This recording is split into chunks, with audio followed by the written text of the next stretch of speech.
The story of the Bible, Noah and the Ark. Chapter 1.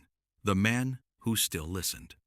In a world filled with noise, there was one man who still knew how to be still. His name was Noah. He was not a king. He was not a warrior. He was not known among men for power or greatness. But he walked with God. While others chased after evil, Noah listened for the quiet voice that most had forgotten. While the earth grew darker, Noah's heart remained steady. And one day, in the stillness, the Lord spoke, "Noah." And Noah answered. The message was heavy, like a storm before it breaks. "The earth is filled with violence. I will bring a flood upon the earth to destroy all living things. But you have found favor in my sight. I will save you and your family." Laughed. The world would be undone, but mercy had made a way. Chapter 2. The Ark Begins. Make yourself an ark. The command was clear. The task was impossible. And yet Noah obeyed. Day after day he worked, hammering, cutting, building. A massive vessel began to rise from the ground, far from any sea, far from any river. It stood as a sign that something unseen was coming. People laughed. "A boat here?" they mocked. "Has Noah lost his mind?" But Noah did not answer them. He had heard the voice of God, and that was enough. His sons Shem, Ham, and Japheth worked beside him. His family stood with him. Together they built what they did not yet fully understand. Not out of fear, but out of faith. Chapter 3. 2 by 2. Then came a wonder no one could explain. The animals began to arrive. Not driven, not forced, not afraid. They came from every direction, drawn by something greater than instinct. Great creatures and small, wild and gentle, strong and fragile. And as God had commanded, Noah received them. 2 of every kind, male and female. Lions walked beside lambs. Birds circled and settled. Creatures that would never stand together in any other time now moved in quiet peace.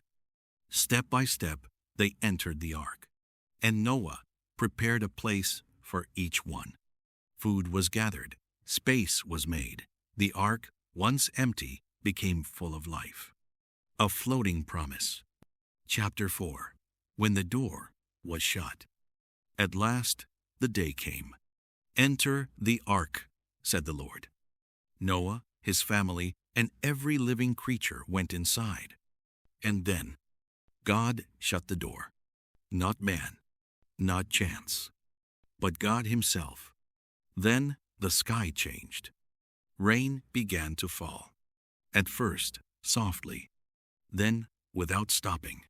For 40 days and 40 nights, the heavens poured. The fountains of the deep broke open, and waters rose from beneath the earth.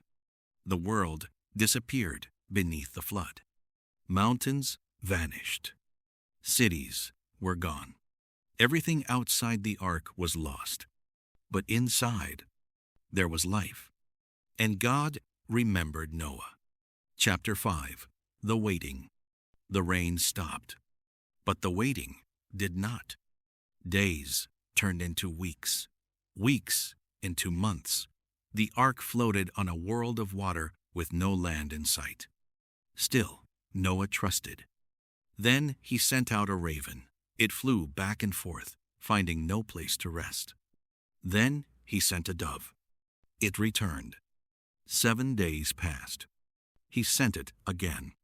And this time, the dove came back with something small, something green, an olive leaf, and hope had returned. The earth was breathing again. 7 more days. He sent the dove once more. This time, it did not return. Chapter 6. A New Beginning. At last, the ark came to rest upon the mountains. And God spoke again. "Come out of the ark." Noah opened the door. Fresh air rushed in, light filled the ark, and one by one the animals stepped out into a world made new. The earth was quiet, clean, waiting. Noah stepped onto the ground and built an altar to the Lord. He gave thanks for protection, for mercy, for life. Epilogue, the promise in the sky. Then God spoke, not in judgment, but in promise.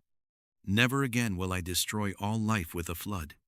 And in the sky, something new appeared.